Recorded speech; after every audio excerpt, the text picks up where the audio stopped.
I'm sure that most people listening to this have a general idea of what the Electoral College is, but I want to just briefly review that and explain the goals the Founding Fathers had in mind while instituting this system into our democratic process.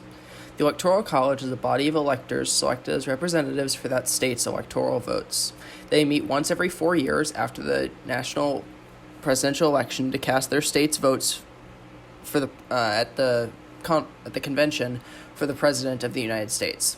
The electors nearly always follow the state's wishes via the popular vote of that state, but some occasionally diverge and vote against the candidate of their state selected via the popular vote. This is known as being an unfaithful elector and is a crime in some states. Whichever candidate reaches 270 electoral votes first wins.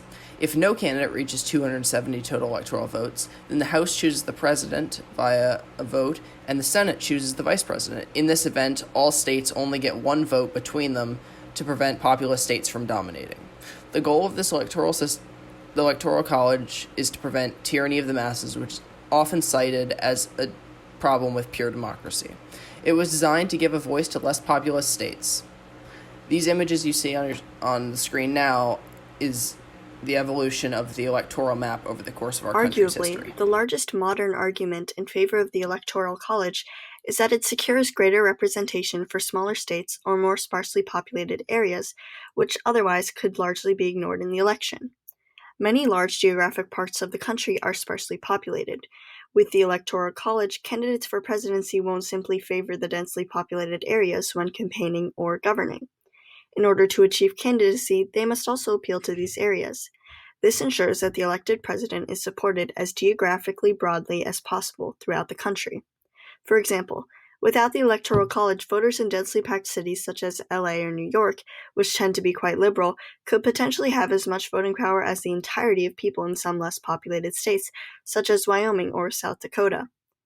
This idea is shown more specifically in this graphic, which shows that the population of LA County is equal to the populations of DC, Alaska, Montana, Wyoming, North Dakota, South Dakota, Maine, New Hampshire, Vermont, Rhode Island, and Delaware all combined.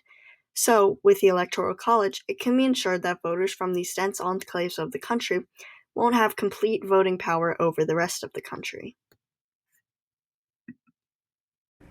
As with most things, there are some negatives to balance the positives. The Electoral College is no exception. It has been subject to serious controversy and scrutiny recently.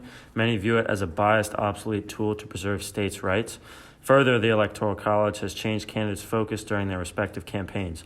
Swing states, or states that could go either red or blue depending on a given election, receive the most attention from candidates during elections. In fact, during the 2016 presidential election, according to procon.org, a facet of the Britannica Encyclopedia, Donald Trump and Hillary Clinton gave states like Florida, Ohio, and Pennsylvania 90% of their campaign stops. The oversaturation of rallies in these states has caused states that can be identified as either red or blue to be ignored by the candidates during their races. Another issue is that during a rally in Florida, for example, a candidate will cater to the specific communities there and offer empty promises to those battleground states. Another fault of the Electoral College is that it almost strips the popular vote of any substance. If a candidate loses the popular vote but is awarded the majority of the electoral votes, they will be president. This essentially means that the election resides in the hands of the 538 electors and not within the population. Finally, there have been 3 times where the Electoral College has failed to determine a clear winner. These elections were in 1800, 1824, and 1876. The 1876 election is riddled with controversy because in an effort to solve a delay in the electoral votes from 3 states, the Senate assigned a group of 15 electors to finish the vote, which came out favoring Rutherford Hayes. The issue with this was that the opposing candidate, Samuel Tilden, had won both the popular vote and had been leading the Electoral College up until the Senate issued the group of 15. As elections become more competitive in the modern era, the national popular vote winner differed from the Electoral College winner multiple times in recent memory. 2 of the last 3 presidents have had an election result differ in popular vote and Electoral College winners, reinvigorating calls for an abolishing of the Electoral College.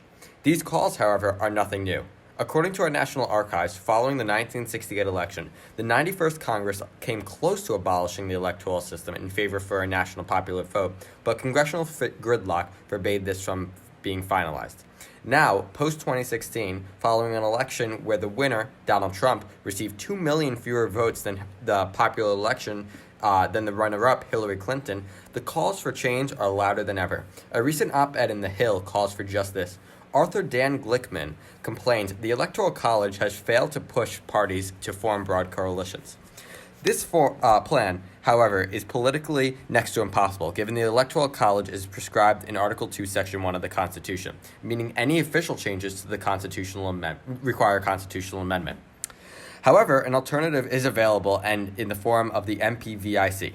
This legislation, currently adopted by 15 states in the District of Columbia, says that regardless of the state's election, the national popular vote winner will receive that state's electoral votes. This idea is controversial and considered by many as radical. If adopted, it would essentially mean that the national popular vote winner would be the new president, virtually eliminating the Electoral College.